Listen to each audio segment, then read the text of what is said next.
العباد میں سب سے اہم حق قرآن نے خود ذکر کیا ہے، فرمایا وَبِالْوَالِدَيْنِ إِحْسَانًا، اور والدین کے ساتھ نیکی کے عمل کرو گے، حسن سلوک رکھو گے۔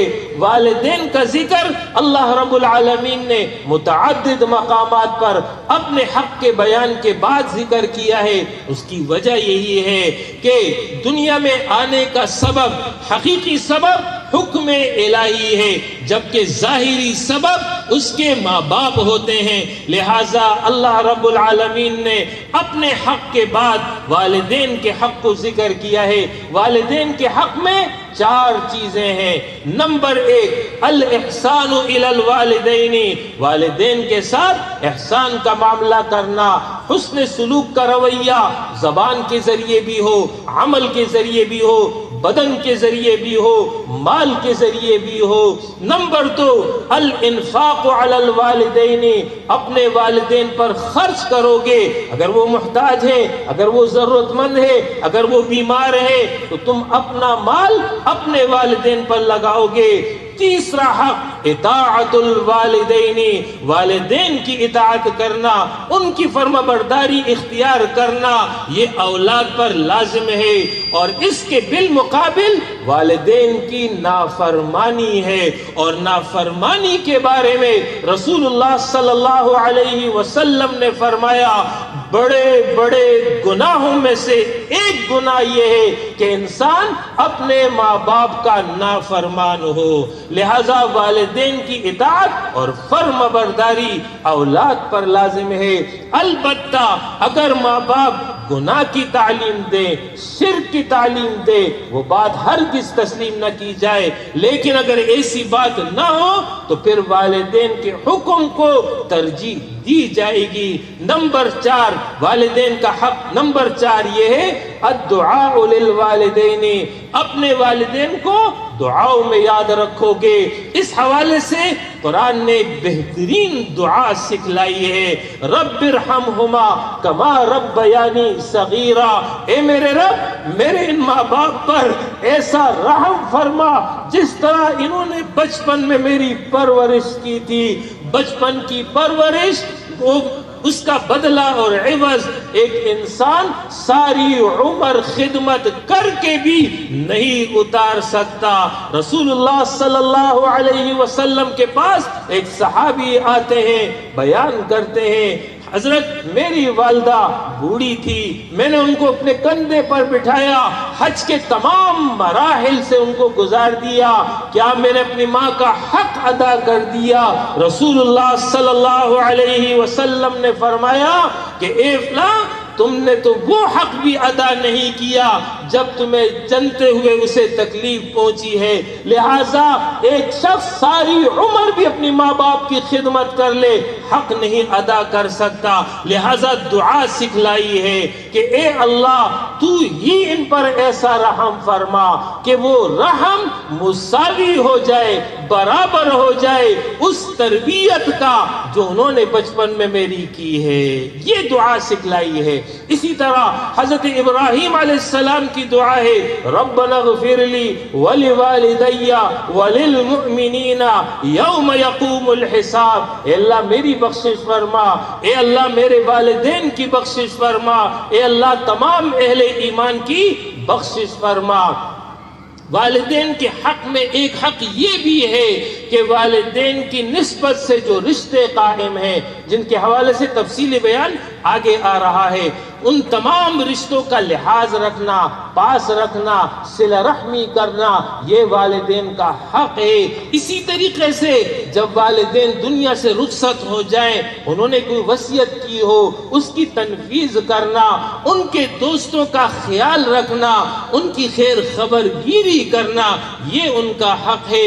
حضرت عبداللہ بن عمر رضی اللہ عنہما عظیم صحابی ہیں، حضرت عمر بن الخطاب رضی اللہ عنہ کے صاحبزادے ہیں۔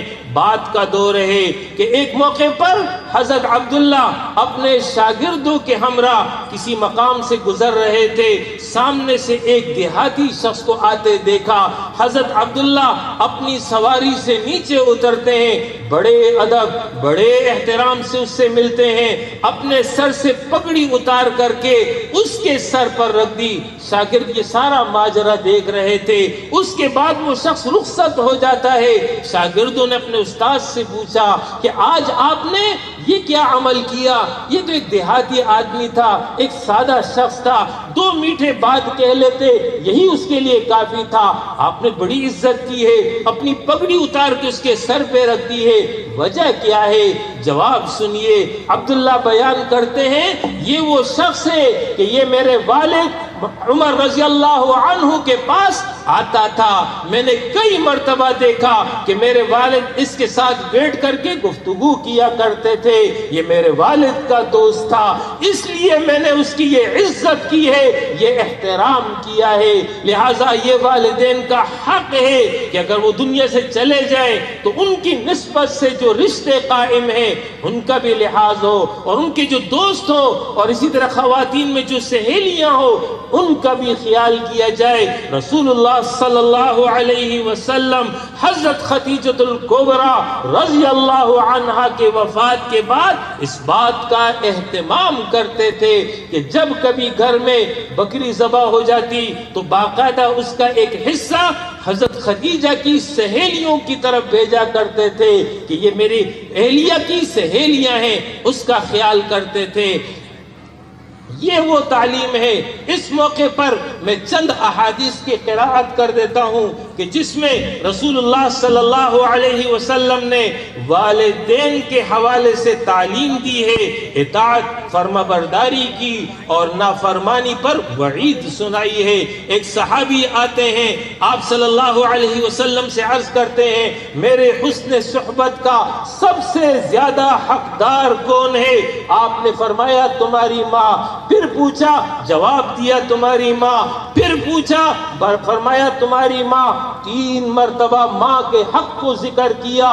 4تھی مرتبہ جب پوچھا گیا تو فرمایا تمہارے باپ کا حق تم پر ہے۔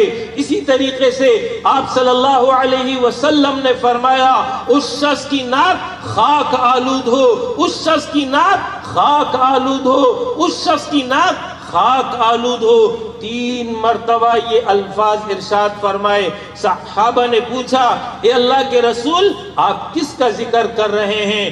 آپ صلی اللہ علیہ وسلم نے فرمایا وہ شخص جس کو دونوں والدین یعنی ماں اور باپ دونوں بڑھاپے کی حالت میں مل جائے یا ان میں سے ایک مل جائے لیکن وہ اپنی مغفرت نہ کرا سکے اور جنت میں داخل نہ ہو سکے، ان کے ساتھ حسن سلوک کر کے تو ایسا شخص فرمایا اس کی ناک خاک آلود ہو، بد دعا دی ہے۔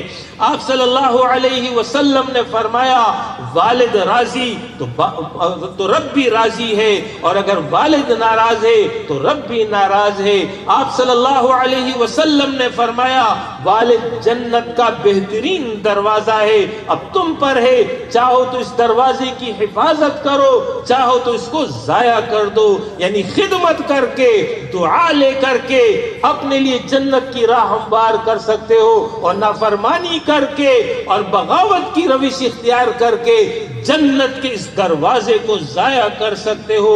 آپ صلی اللہ علیہ وسلم نے فرمایا والدین کا نافرمان جنت میں داخل نہ ہوگا۔ آپ صلی اللہ علیہ وسلم نے فرمایا جس نے اپنے ماں باپ کو دونوں یا کسی ایک کو پا لیا اور اس کے باوجود وہ آگ میں داخل ہو گیا تو اللہ تعالیٰ ایسے شخص کو اپنی رحمت سے دور کر دے اور اسے ہلاک کر دے۔